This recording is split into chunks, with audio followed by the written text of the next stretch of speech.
It is my belief that human beings were made for struggle. We were made for struggle, but we hate it. Why do you think that is? Struggle is harsh. Comfort is pleasant. But that raises the question, were human beings made for struggle? Is it in our DNA? Is there something within our nature that pulls us and brings us to struggle against tyranny, against false authority, against enemy armies, against opponents that want to pull us down? There is something within human nature that brings us and calls us to a struggle.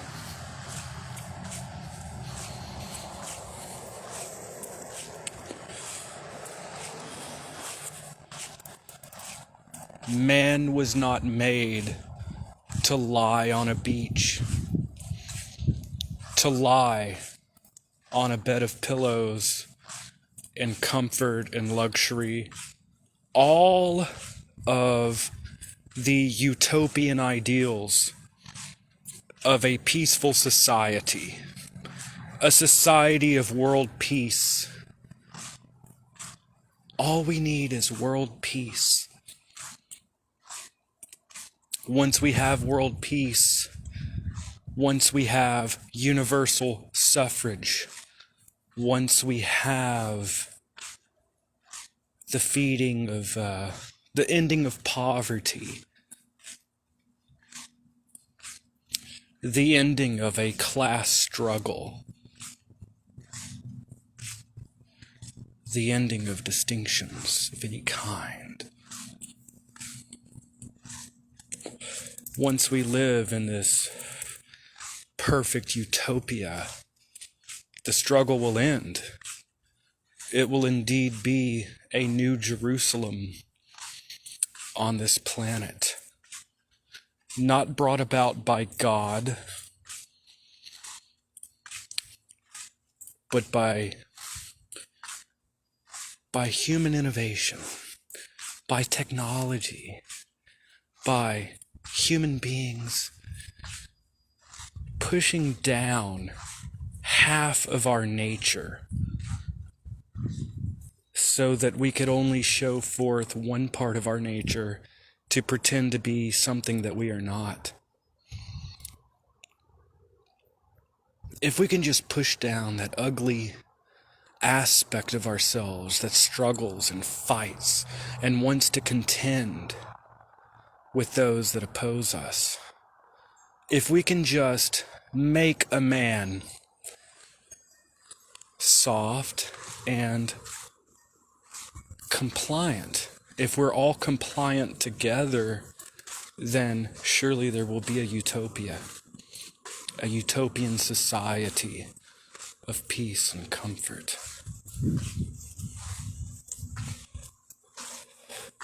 Let us imagine this world of peace. Let us imagine world peace. I don't think that human beings were made to lie on the beach and have grapes dropped in our mouths, essentially. It would be boring. There was a movie a while back. Really, the movie was constructed to make traditional societies seem passé. Traditional societies, which is, what Hollywood does. Traditional societies are so passé. They're an enslavement to have a dedication to the family or the tribe. To hell with that. We need hyper-individualism, right? hyper-individualism and the pursuit of endless pleasure. And this is what leads us to fulfillment. We just need new smartphones and hyper-individualism and the pursuit of pleasure. But, what was it? Somethingville. What the hell was it?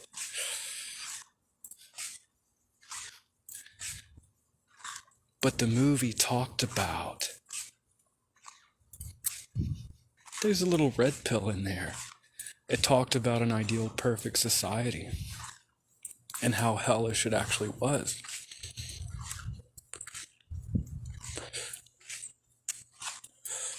Human beings were made for struggle.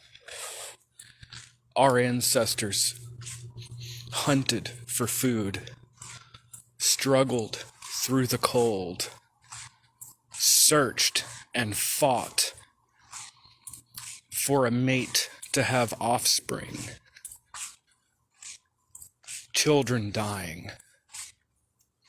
It's not a good society, it's not an ideal society, but we were forged in struggle. Human beings are like iron, beaten and molted and forged in flames. My point being, human beings need a struggle.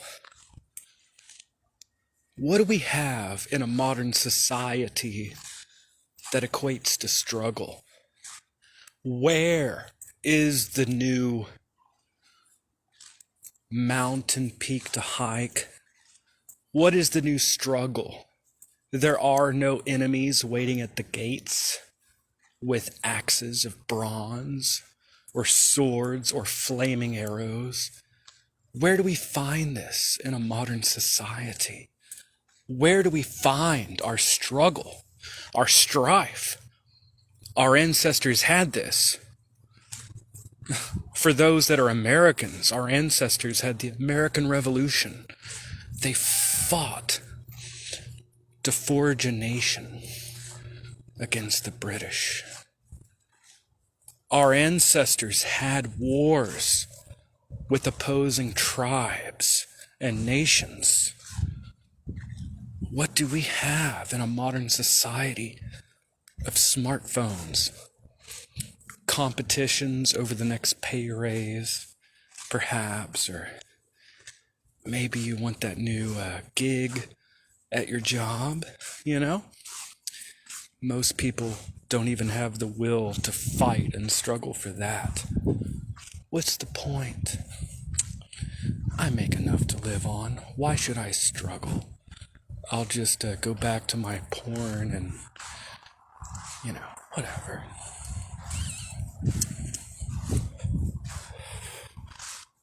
In my honest opinion, my humble opinion, because I could easily be wrong.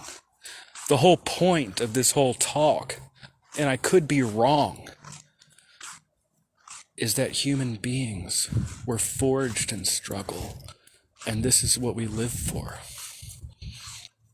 If you're not struggling, then it's like fully, we're meant to wrestle. And if we don't find the opponent outside ourselves, then we find the opponent within. Siddhartha Gautama said, and I am a Christian, by the way.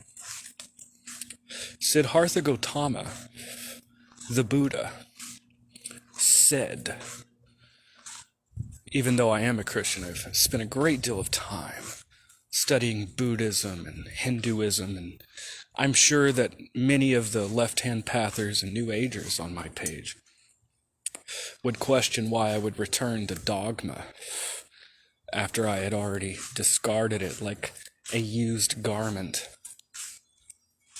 That's a whole other can of worms to discuss. But, what was I talking about? Dang it, I lost my train of thought. I think that we're made for a struggle. Oh yeah, the struggle with ourselves.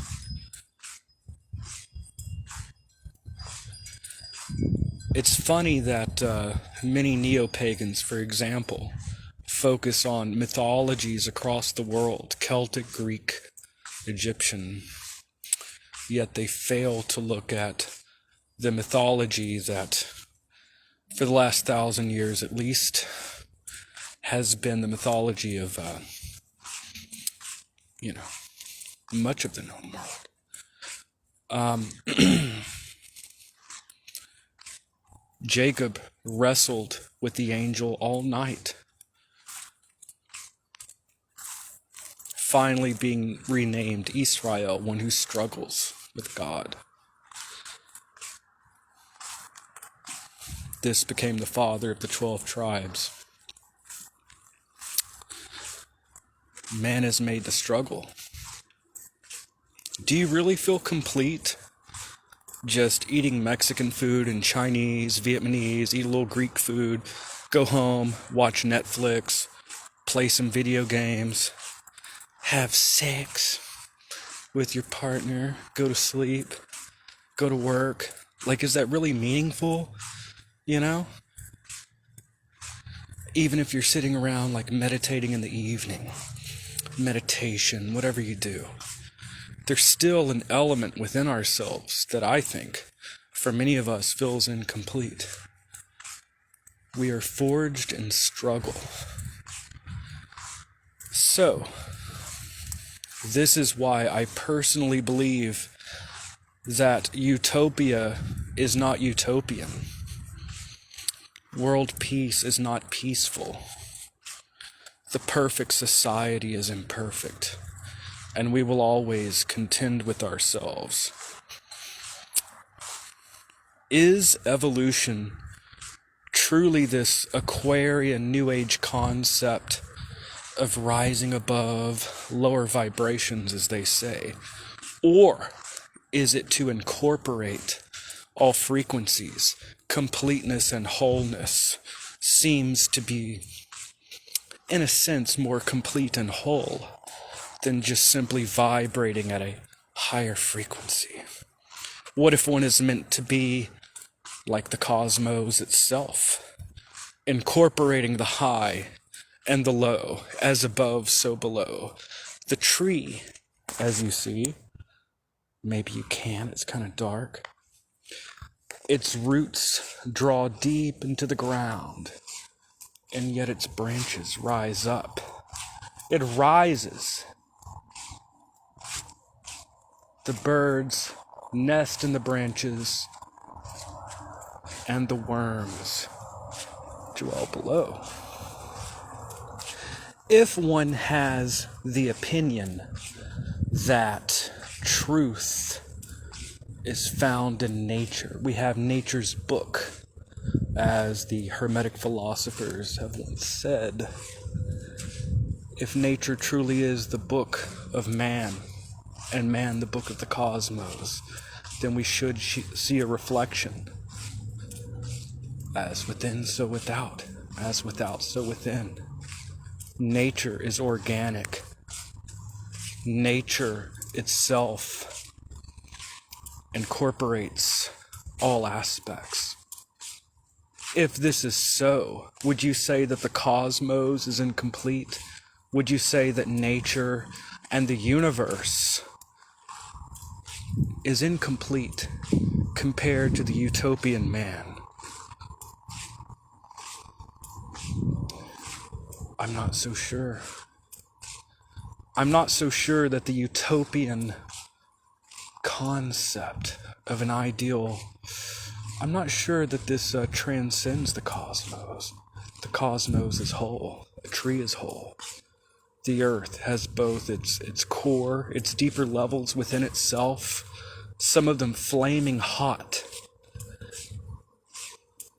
malevolent, destructive, volcanoes, tornadoes, hurricanes, tsunamis,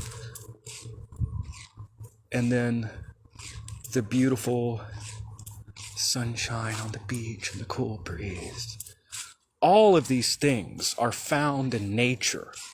How could a seeker of truth say that they follow nature and yet follow a utopian ideal. This is detached from nature, just as much as a doctor's office.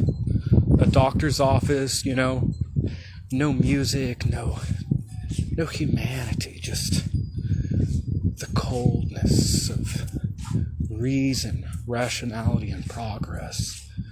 No, you will never totally get rid of the brutal animalistic nature of man. It will always exist,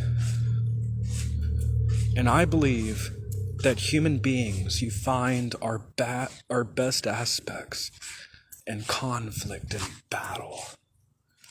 What happened to the heroic age?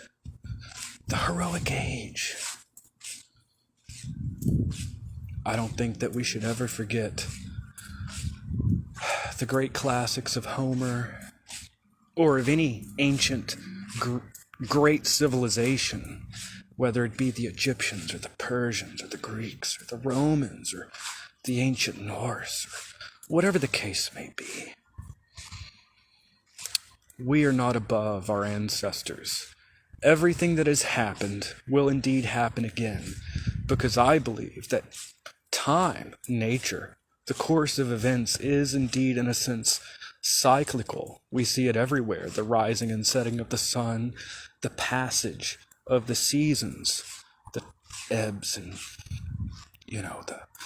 the movement of the tides of the ocean, the phases of the moon, the life cycle and reproduction, generation. You cannot escape the fact that all things are cyclical.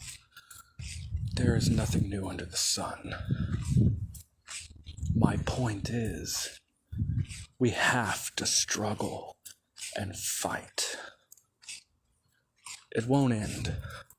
If you don't find the struggle outside yourself, seek it within. The warrior is an important archetype, a part of our consciousness as human beings. If we cut out this archetype, this part of our consciousness, then in a sense we are not fully human, and we have not reached full actualization. Just some random thoughts, y'all. I'm just kind of hanging out here, Just hanging out. Wanted to make a quick video. Just kind of hit my mind a little bit. Anyways, food for thought, y'all. Y'all have a good night. I think we need to struggle. We need something to rise above and against. And I don't think that a life of comfort and joy, which we're always pursuing, like a hamster on a hamster wheel, is really going to give lasting fulfillment. Maybe fulfillment is found in discomfort.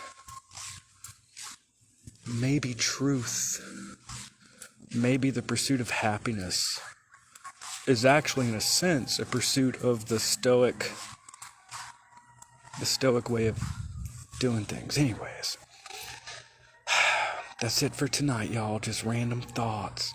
Hope y'all have a good night. Food for thought. Have a good day, y'all.